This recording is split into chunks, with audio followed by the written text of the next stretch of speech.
Why is there so much mental illness in the world today? In the past, it wasn't talked much about. There was a stigma attached to it. But today, thank goodness, it's more in the open now.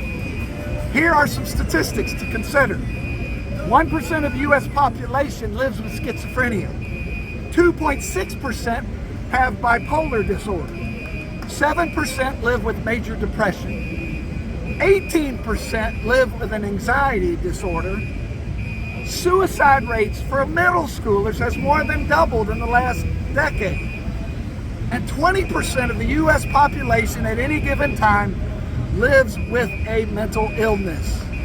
That impacts most all families today. Well, in Mark chapter 5, a man with an unclean spirit came to Jesus out of the tombs to meet him.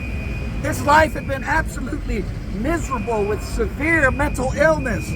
He was known as Legion, and he was at war with himself.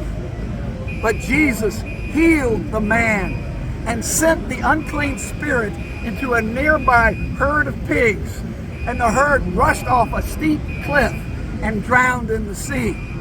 Heck of a story. Well, today we've come a long way in understanding it, maybe not so much as demon possession, but as mental illness. And I'm truly grateful for the expansion of mental health care in our society today. But we still have a long way to go. And I'm also excited that mental health care no longer carries the stigma that it once did, especially back in the day of One Flew Over the Cuckoo's Nest. Remember that? But truth be told, the reality is we are all broken in some way. We are all fallen and frail, every one of us, but God is sovereign. God has the power over every force that ever was, such that even the demons tremble at his very presence. But most importantly, God loves us just the way we are, warts and all.